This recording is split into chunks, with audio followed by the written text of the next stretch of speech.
कदंबा कर्मचाऱ्यांक 7वें वेतन लागू करचे म्हण मागणी पत्र हालींच कामगार संघटनेन कदंब महामंडळाक केल्ले। मात ह्या विशयाचेर कदंब महामंडळान कांयच पावल उखलूंक ना। देखून ह्या संदर्भात बुधवारा कामगार संघटनेन महामंडळाची भेट घेतली। आरडीएक्स खातीर पणजेच्यान Gautam Shirodkar. We had demanded implementation of 7th pay to be made applicable to all the Kadamba workers and staff employees with retrospective effect.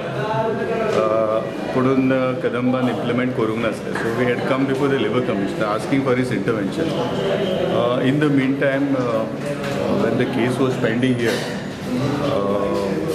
the Chief Minister intervened, and yesterday we held a meeting with the Chief Minister, Honorable Chief Minister, and the Honorable Chief Minister has positively assured that he will intervene and resolve this issue immediately.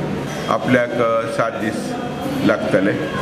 एकदा आपल्याक reference म्हणल्यार जे issue labour कमिशनरा फुडें आसा तो labour कमिशनरान सरकाराची advisory मागपाची वा सरकाराचे इंटरवेन्शन मागपाचें आनी सरकाराची मत कितें आहा तें ताचेर आपूण स्पश्ट करता आनी 7th पे लागू करता अशें म्हणून आमकां पॉझिटिवली काल सांगलेलें आसा। ताका लागून आयच्या मिटिंगेंत आमी मिनिट्स रेकॉर्ड करून दुसरी मिटींग थोड्या दिसांनी दवरला। 29th of November आमी दवरलेली आहा। पळया, म्हाका दिसता सरकार is Manohar Parrikar is determined to resolve the matter.